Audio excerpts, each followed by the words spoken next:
You know what? I'm going to use that to segue into our final topic and the Chicago Bulls. Chicago Bulls are our hometown team.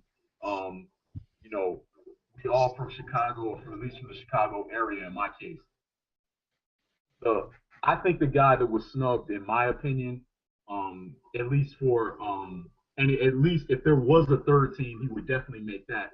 Is what Stacey King, who calls him the Secretary of Defense, Taj Gibson.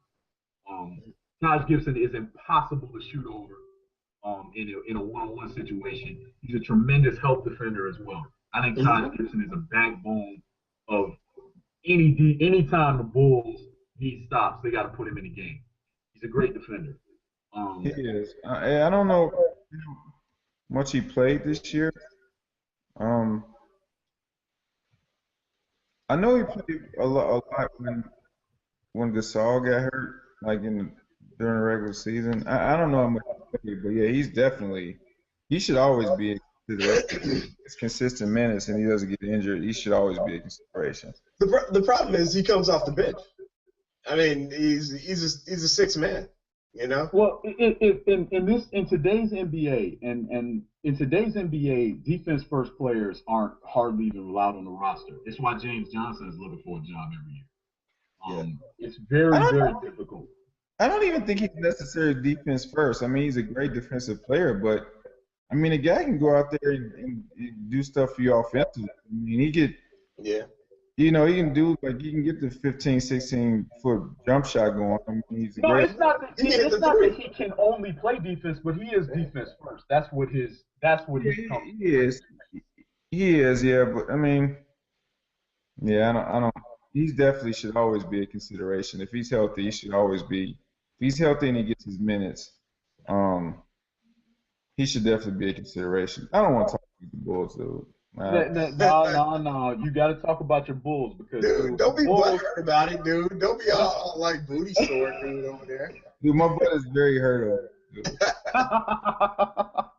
Dude, man, don't say stuff like that on my podcast. Now, you know what? Hey, Taj Gibson or the Bulls. When you guys talked about cobbling, Jermaine, you talked about cobbling together players, and you glue them together and try to form them like Voltron to equal a player. I heard on sports radio, the local sports radio in this town, that the Bulls had the best front court in the playoffs. They were going to romp and stomp all over everybody. Oh, nobody can beat us inside. Pau Gasol was just named All-NBA second team. All-NBA second team. Well, he had a great season. He had a tremendous season. The Bulls had Pau Gasol. Wasn't there when it counted, though. The Bulls had Pau Gasol, Joakim Noah, Taj Gibson, and Nico Mirotic. Nico Mirotic was the runner-up for Rookie of the Year. And they were undone by Tristan Thompson. Tristan Thompson. To be fair, that dude's Canadian? What? Basketball was invented in Canada and he's Canadian. No, he's exceptional. That dude is exceptional. I mean, I like Tristan Thompson a lot. He made the Hawks look bad the first game too. I mean, somehow that dude has just become just. Well, this was a guy who was on pace. His trajectory was going to have him somewhere in the 12 points, 10 rebounds per game. Had Love not come to Cleveland, right? He was going to be that guy this year. Yeah, I kind of feel like that was kind of the whole thing. He should have been a starter anyway. They should have pulled him and Kevin Love out there and just deal with those two guys. I think he's a better player than Kevin Love. Well, I mean, that's but I get why you're saying it right now. Greg went off the screen, dude. You went off the screen, dude. No. Like, okay, here. Listen to my case, and you tell me. You tell me if I'm out in space somewhere. All right. I think that since defense is more important than offense, and I know that because the better defensive team wins 2/3 of all playoff games. So I know defense is more important than offense. Obviously, Kevin Love is a horrible defender. Tristan Thompson is a good defender. Tristan Thompson boards as well as Kevin Love. He just don't play. But Tristan Thompson boards as well as Kevin Love. Tristan Thompson can score. He's not a good scorer, but it's not like Tristan Thompson can't get buckets. He can get buckets. And Kevin Love does not get his buckets in one-on-one situations or get his buckets from his back to the basket. Kevin Love gets his baskets by doing a pick and pop and getting stickbacks. Tristan Thompson gets his buckets by catching alley-oops and getting stickbacks. Kevin Love is a better offensive player than Tristan Thompson. I'm not saying they're equal, but Tristan Thompson ain't a bad offensive player by any stretch of the imagination. He gets buckets just like anybody else. I kind of feel like that's a little unfair because Tristan Thompson is still one of these guys that's under the radar, like as far as scouting reports and people just trying to figure out how to deal with him.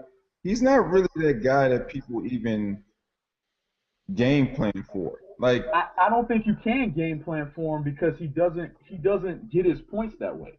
It was like back when Sean Marion used to get 20 a game. You can't stop him from getting 20. No, you can't game plan for him. He's a very exceptional rebounder, and I don't know how you're supposed to block a guy like him out. But I also think that I bet you Z-Bo will block him out. Probably, but I just don't. He just hasn't had enough years at being a starter. Has he even been a starter for a year? Yes. He was a starter back when Cleveland was terrible. Like he was a starter 2 years ago when Cleveland was terrible. When that dude, what's his name? The guy who got traded to Minnesota. Wiggins? No, Bennett. Oh God. Oh, why are you talking about Anthony? I don't. That was part of that disastrous front court situation that they had going on. It was Varejao, Bennett, and Tristan Thompson. Oh God. Back when they were bad, that was what they were running around with. A year ago. Oh man, Tristan Thompson has started 82 games the last 2 seasons. Yeah, this was a season when he didn't start. Yeah, that's what I mean. He was on a trajectory to become like a legit, like to be reckoned with kind of power forward. Anyhow, so I'm not surprised that he's this good, that he's this effective. I don't think he's better than Love, but he's not. I will say that he did depends the Bulls, and he did depends. Here's the thing. You know, whenever we talk, I'm always talking about value, right? What you get value for a player. And I think it's kind of similar to, like, when Daryl's talking about having a complete player or guys who are real basketball players. And then, like, what you're talking about, Jermaine, with, not trying to cobble together pieces of a guy to make a whole player at a position. Kevin Love, to be as good as he is on the boards and to provide, 20 points a game, and 10 of those are free throw attempts, right? To give you nothing on the defensive end, like to do nothing on the defensive end, he doesn't even like accidentally get a block most games. Like he's not ever like with his hands up and like somebody runs into his arms or something like that and blocks a shot. That almost never happens. He never even jumps. I got to have something more than that from a max deal guy who I'm going to have to put on the front court and play 40 minutes a night. And when he doesn't get 40 minutes, he only gets 9 boards. He's a normal guy. He's a normal guy if you don't force feed him for 40 minutes. So I got to have more than that. I think the jury's still out on that, even though he's been in the league a number of years. I think he's a great player. I think that, fortunately, I was talking all that stuff about him and saying how great he was before we had this video documented, piece of footage. So now that history is all gone. I don't have to live by that. Wow, really?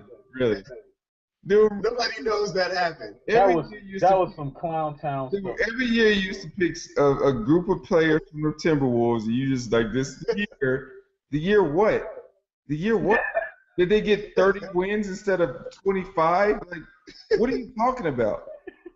Kevin Martin, really? To give the viewers some context, every year because Greg is an alpha male that likes to try to prove he's right about something, but instead of just waiting for something that he really believes, he picks some nonsense that no one would say and then tries to say it before anybody says it. Now keep in mind, no one would ever say it, but he's going to say it before anyone would say it, if that makes any sense. So every year he would say the Timberwolves, this was the year the Timberwolves are going to make the playoffs. And you know the Timberwolves have not made, if you're watching this, you know the Timberwolves haven't made the playoffs since Kevin Garnett. And he would say it every year anyway. And now here we are with Pekovic. We had Pekovic, Rubio, and Kevin Love, the Euro ball lover's dream. And them dudes won like 30 games. Hey, can we talk about Pekovic and how he looks like some sort of like Euro mobster, but he like never plays ever because he's always brittle as hell. He always gets hurt. Is that because is he on steroids? Is that why he keeps getting hurt? He's got a massive head. Like his whole upper, like he's just a big guy up top. Maybe. You know what's crazy about that is Gorgie Dang, or however you pronounce his name, is twice the basketball player that Pekovic is. And anytime Pekovic comes back from injury, they immediately bench that dude. They immediately bench him. You don't know why that is? I couldn't fathom why that would be the case. But hey, you know what? Kevin Love, to wrap up this Kevin Love versus Tristan Thompson thing, I think that when you watch a player is more than looking at, hey, what did Kevin Love, how many points Kevin Love score on some bum team that nobody cares about, the people who rest their starters against. A player is more than that. And when I watch Tristan Thompson play, and when I say, if I was going to have a real center instead of some clown like Timofey Mozgov, I was going to have a real center. Who would I put next to Tristan Thompson? Well, I would put any real center next to him. I could put DeMarcus Cousins next to him. I could put Big Al Jefferson next to him. I'll put DeAndre Jordan next to him. Doesn't matter. Any center, any style. If I have Kevin Love, I have to try to find a center that can make up for the fact that he is a straight-up revolving door. Like, I have to get Defensive Player of the Year caliber Tyson Chandler to play next to him, like Dirk. Or I have to get DeAndre Jordan. Or I have to get Anthony Davis. I can't just put a dude next to him and just say go, because he's not a complete basketball player. He's like half a player. Yeah, I mean that is unfortunate, but again, he's still a great player, and what he brings offensively, I think, offsets a lot of his defensive missteps or whatever. And let me ask you this then: actually, if he's such a great player, how does it translate to wins? How do you win with him? How do you win? Well, me and you had this conversation a few weeks, maybe a few months ago, but the value of an individual defender is not the weight of a person being able to defend individually is the weight is not that strong in today's NBA. Like you don't have to defend your position like that in order to be successful in this league, or it's not valued. It's just not valued that way. No, it's definitely not valued. In fact, I think it's discouraged. But what I'm saying is, in terms of winning games, in terms of actually winning the games, because we look at, by the way, the Golden State Warriors look to be a lock. They basically all defend their position. Probably their worst individual defender is probably Steph Curry. The rest of them dudes all defend their position. Even their backups defend their position. Sean Livingston defends his position. Andre Iguodala is an elite defender. Yeah, I think it's unfair to compare any team to the Warriors right now, because these guys are they're gonna probably end up, I don't know, like they're gonna be the first run and gun shoot 'em up team that's probably gonna make the finals and have a good chance of winning the championship. So I feel like their whole makeup, their whole framework that they created with that franchise is gonna just blow all sorts of whatever you call it, conventions and conceptions. Yeah, conceptions of like how these Phoenix Suns used to be and all this sort of stuff. I think they're gonna just totally blow it out just because they're able to defend and they're able to do all that other stuff on the other end. But I think when you think about your average NBA team, you're not gonna have 5 guys that can guard all of their positions. Like the average team will not have guys that can guard that all five positions. It's just I not. would submit I would submit to both of you that I think that the team that gets closest to that every year, that's an easy odds-on favorite. And I think that history, I think the reason that the Heat went to four straight finals is because they went out there and they defended at all positions, and they defended at an elite level at least three. Well, And I yeah, think that that's how you win. That seems to be how you won my entire life watching basketball, it all the way is. back to the '80s. But are you talking about a championship, or are you talking about just being able to string together regular wins during the regular season? I'm talking about being able to compete for a title. So not necessarily saying anything that does not win the title doesn't count, but being able to compete, getting near it, being in the conference finals. I think that, for example, this year, I think the conference finals really that those were basically the teams that defended. Fortunately for Houston, the Clippers don't defend either, so they were just both being haphazard, and whoever happened to throw in a lucky shot at the end will win. But if Memphis, I'll give you an example. If Memphis had been able to play against the Clippers or the Rockets, They'd have they'd won. have beat them. They'd have beat them. Yeah. You They still only didn't make the finals was because they had to play Golden State. you're still only talking about around 6 or 7 teams in the entire league who have any sort of chance that have that. Right? I know. That's why the league is bad. That's really kind of been the thesis of this show. That's why the league is bad. Yeah, I don't know, dude. So the takeaway is the league is bad because Kevin Love messed up the league. Who did? What? Kevin Love messed up the league, dude. It's Kevin Love's fault. You know what? I think Kevin Love is don't get paid.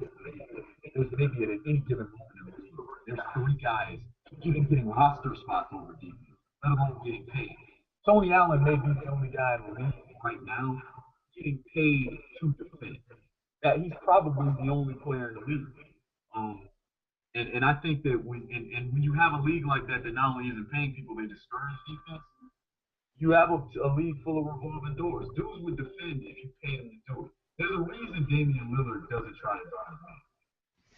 I mean, he would try to guard his man if he could do it. He don't try because they pay.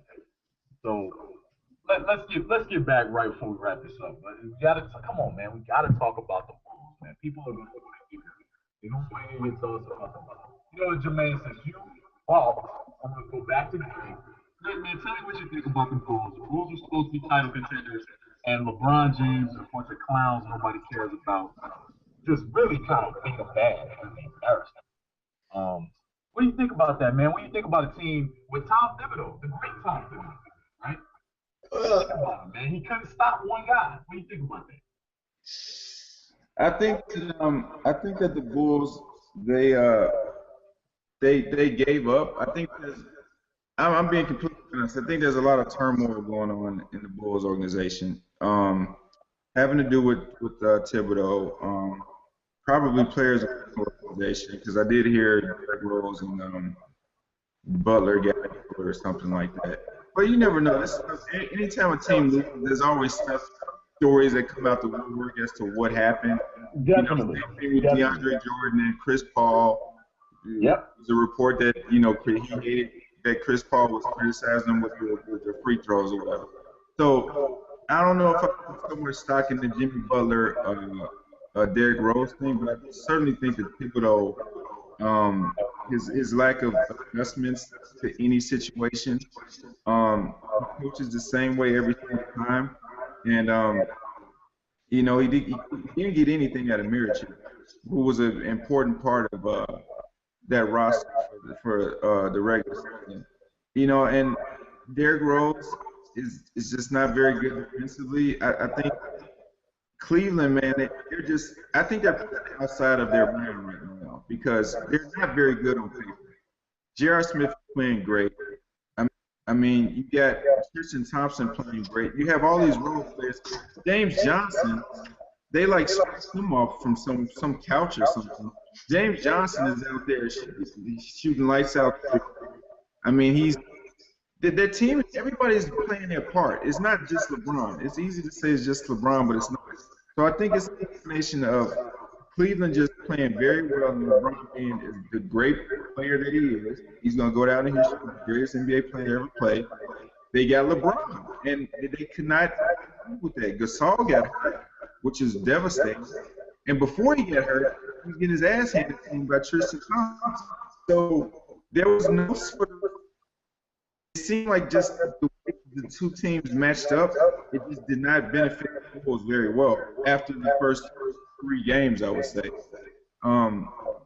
But the Tristan Thompson thing, I mean, I think he's the one player that just killed them. He just killed them. They couldn't do anything about anything. You bring up an excellent point about matchups, because the NBA is if in my, when I say, because mathematically defense matters first, but the other thing that the next thing that you always have to look at in a playoff series is matchups.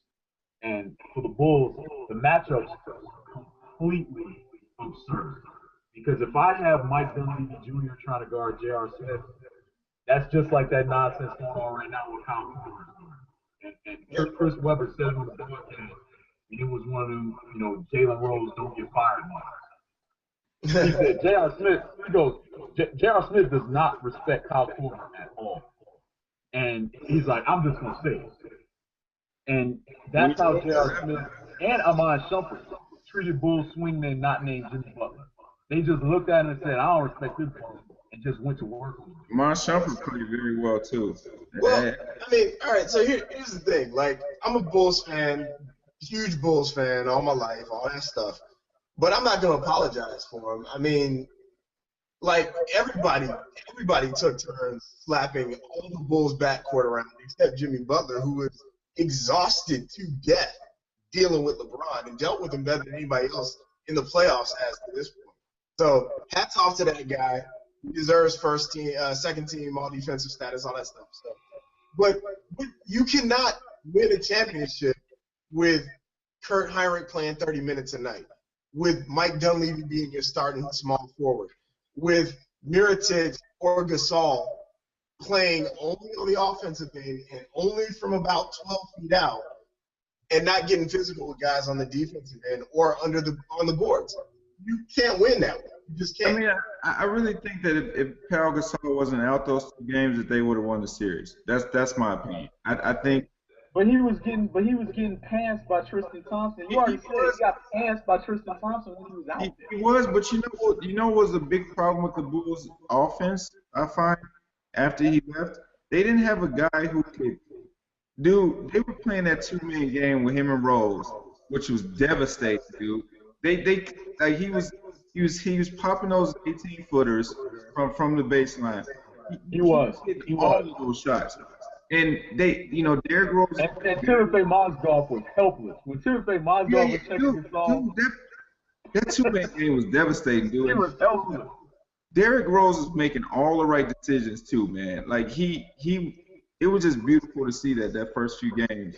And then when he went down, you can't really replace his sort of shooting. Like, so if you got a guy like that, that can shoot from that far away, you're not gonna have a guy like Tristan Thompson just hanging under the rim all the time, because he's got to close in on him, and that's gonna create offensive rebounds like Noah. That's gonna make Noah more effective. Jimmy Butler go out there and get some offensive rebounds. It had like a domino effect, because he is an important part of that team. He is an important part of their success all season, and he's just gone. The dude averaged like 18 and 12, and he just was gone. Even though he had that bad game with Tristan Thompson, I believe it was game 3. You can't. I mean, he's an all-star. Like, he was like the one of 3 all-stars on the team, and he was just gone. And it's similar to who's the other guy that got injured in the playoffs, man? Well, I can name you 2 big components of Cleveland that went down with injuries also, Kevin Love and Kyrie Irving. So it's not even like they ran into a full-strength Cleveland team. Like, you got LeBron, man. And look, LeBron. The thing about LeBron, dude, You do that high screen and roll with LeBron, he's gonna pick you apart because he cannot. He always makes the right decisions too. Like he may turn the ball over a lot, but by and large, he's got J.R. Smith on one side, you got Amon Shumpert on the other side. Then you throw in a nigga like James Jones.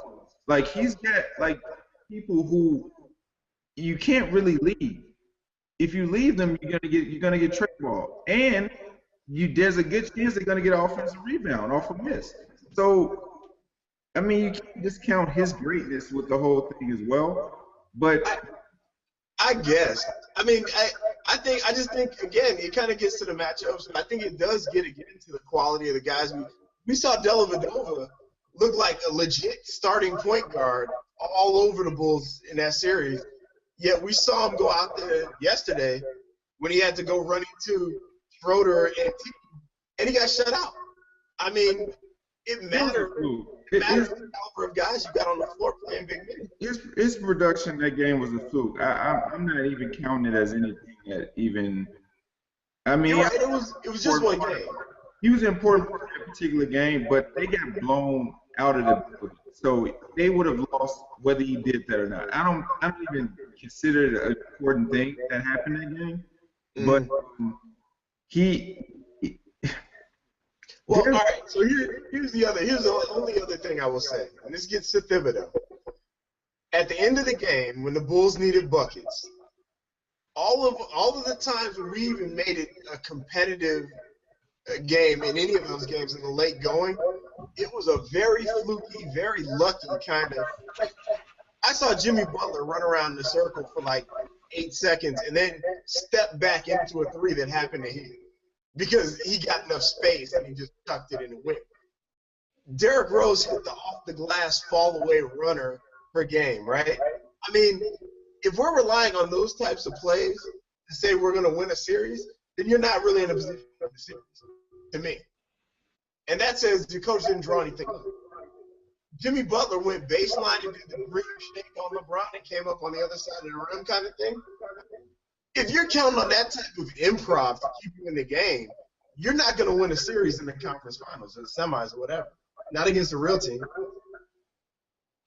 Or a fake real team like Cleveland, because keep in mind, Cleveland is coached by Tyronn Lue and LeBron. Like and Damon Jones. Damon Jones is out there somewhere. Man, you know what? David Blatt, and this is the thing about Thibodeau. The David Blatt is such a bad coach that people will actually say he's a bad coach, which is rare. But Thibodeau just gets such a pass because I've watched Thibodeau get outcoached by Randy Whitman. Watched Thibodeau get outcoached now by David Blatt. I've watched Thibodeau just every year. It's just something else with him. It's something else with him where it's like now he can't get past this bad coach. He can't get past that bad coach. He gets made a fool of by Eric Spoelstra. Eric Spoelstra is like, man, hey man, I got this remote right here, right? I got this remote, and then I got Eric Spoelstra. Who's gonna coach the team? It don't matter. It don't matter. A remote just sitting on a chair? I don't sit on the chair.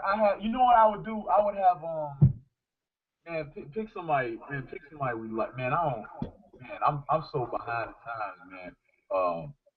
I don't know, man. Pick a woman we like, man, and have her hold it, man. Just say, hold this remote. Like in between like rounds of boxing, dude. Hey, you know what? When say rounds of boxing. But no, before Sage Steele said that stupid stuff about having Riley Curry sitting at the press conference, have her just sit there and hold the remote, and then have her report on the game. Have her just sit there. You know what? Have homegirl, Lisa Salters. Have Lisa Salters just hold the remote, and that's your coach. That's your coach. It does. Bad coaching gets when you have great players like LeBron, like Dwayne Wade, like Chris Bosh. You really don't need a coach. You literally you don't need a head coach. You don't need a head coach now because all the coaches are. Well, yeah, coach, hey, Popovich won an NBA title with a team full of cadavers. A team full of cadavers. But you have a real coach. It was Duncan 2.0 though. 2.0. The immortal. Tim Duncan, by the way. Tim Duncan. Here, we're gonna wrap it up on this topic, and we may actually bring this into the next show. It is so reductive and insulting to not just the players themselves, but to the fans. I'm so tired of Tim Duncan, the greatest power forward of all time. First of all, dum-dum, he's not a power forward. Never has been a power forward. When he's playing with David Robinson, it's 2-5. He's not a power forward. Greg Popovich has said he's a 5. And then he laughed because he's been slotting him as a 4 on the scorecard just as a joke. He's a 5. Yeah. Secondly, saying that he's hands down better than Karl Malone is stupid. That's foolish. And I'm not saying he is better. He's not, definitely not better than Karl Malone. Who says that? Everybody always says Tim Duncan's greatest power forward of all time. Karl Malone just retired now. No, I mean he's there's an argument. That argument is there, but he's the current player in the NBA. I mean, people aren't going to talk about how great Karl Malone is. Just like people don't talk about how great any player is that doesn't play currently. Like people just do it. So Michael Jordan, kind of like some Magic Johnson, Larry Bird. I hear them constantly. Well, I mean, obviously Larry Bird, Magic Johnson, and Jordan are. You talk about 3 players who, I mean, they're always going to talk about the era that they played in, and the number of championships that those 3 dudes won combined. They will forever be talked about. Maybe it's Karl Malone not getting the goose egg on the championship. I don't know what it is. Maybe it's that and the fact that he hasn't played in a while, and Duncan is still playing. And not only is he playing, he's whooping a lot of ass while he's playing. So it's very easy to call him the best power forward in the game ever because he's still got a couple years left, and he's won a gang of championships. So I kind of get it. I mean, Duncan's in the discussion. He's in the discussion. Yeah, I mean, he may not have scored as many points as Karl Malone, but it's like, I mean, he's up there in all the statistical categories. I mean, he's right. He's not that far behind. It's not that I don't think that Tim Duncan is really great. Tim Duncan is minimum top 20 in NBA history. That's not what I'm saying. I'm just saying when you say he's the best, to me, you like I said, you're being reductive. You're just lazily saying that because you heard other people say it. To me, there's nothing that says about his game that says he's that much better than Karl Malone. And there's certainly nothing about his game that says he's that much better than Kevin Garnett. That's also stupid. He's a much better defender than Karl Malone. And I think absolutely. That's part of it. But Karl Malone is also a much better offensive player and rebounder than Tim Duncan. Much better at both. Okay. The rebounder, yeah, but I mean, Karl Malone used to average like 27. That dude got 25 a game throughout his entire prime. He had some seasons where he was out there like battling Jordan for the scoring title at like 29. His numbers are got galactic numbers. I mean, what do you want me to say about that? But what I'm saying is, Tim Duncan, it helps that he's a Spur. It helps that he's won like titles. I mean, that stuff matters, and I don't really know any other power forward. And we talked about power forwards too. We were talking about like Dirk and Chris Webber and Karl Malone, all these other people that were kind of like top 5-ish, whatever, top 10. And none of these guys have won championships. He's the only guy. He's the only power forward in the last 20 years that's as great as he, like in that upper echelon of players that has won multiple championships. So keep in mind about championships, and this I'm cribbing directly from Jalen Rose. Only a couple of franchises that have done. The only people that win titles are people connected to Phil Jackson, Greg Popovich, and Pat Riley. There was those are the only people that get talked about anyway. Those are the people that get talked about. Anybody that gets talked about are people who have won championships. Charles Barkley doesn't get talked about. Karl Malone doesn't get talked about like that. That's just kind of the climate. It's always been that way. I think that when and I'm looking at it right now so I can say it. This is from 87, his second year in the league, all the way to 2003. I'm gonna just do it really quick. 22, 28, 29, 31, 29, 28, 27, 25, 27, 26, 27, 27, 24, 26, 23, 22, 21. That was hard to say, and that dude did it. So when you talk about Tim Duncan could play offense too. Nah, man, that dude was pouring in buckets. And by the way, he was doing it as a single scoring option. He romped and stomped. That's 50%. That's 51.6% for his career. So let me. They would have easily won multiple championships if they didn't get Jordan. I mean, they would have easily won at least two championships. They probably would have won the two that they lost, right? Yeah. But let me throw this out too for Karl Malone. One of my favorite stats about Karl Malone, right? I don't know what you're looking at, Gerald, to see the stats, but if you can see the minutes, if I recall correctly, he's got like over 54,000 minutes logged, which. What does that even translate to? Hey, that's funny. Greg, excellent point. It's 54,852 career regular season minutes. Right. That is 37.2 minutes a game. See, and there you go. See, that's what I'm saying. Tim Duncan nowadays plays like 20 minutes a game and 15 and 10.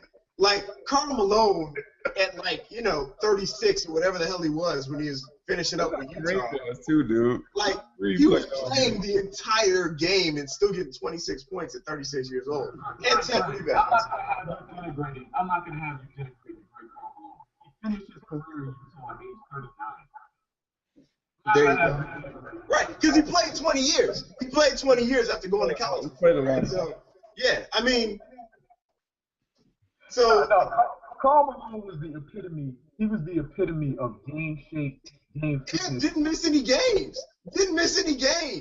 Oh! You wanna? Oh, here. Really Why do you say that? Here, let's do his games played. That's fun. I think he missed like 20 games his entire career or something like that. 81, 82, 82, 80, 82, 82, 81, 82, 82, 82, 82, 82, 81, 49, 82, 81, 80, 81, 42. The dude never missed any games, played 37 minutes, averaged 26 and 10. It's insane. And by the way, this is in the golden age of the NBA. This ain't no garbage. This is not the Eurobum era. He's doing this to Dennis Rodman. He's doing this to Charles Oakley. He's doing this to Charles Barkley. Ewing. Yeah, he's doing it against centers sometimes. No. Dunking on Mutombo. Absolutely. Everybody. He's doing this with some of the toughest power forwards the league has ever seen with a center behind him. And this is Karl Malone. And this is why I say when people just throw these greatest ever and throw these reductive arguments out there, to me, it's insulting to the game, it's demeaning to the game, it's demeaning to the players. Karl Malone did not play 55,000 minutes, so you could just throw his career in the garbage and say Tim Duncan is just better than him, and just say it nonchalantly and shrug your shoulders. And I haven't even gotten to Kevin Garnett and the statistical milestones that he hit that no other player did anything like that ever and will never do. And this is, I'll wrap up what I have to say with this.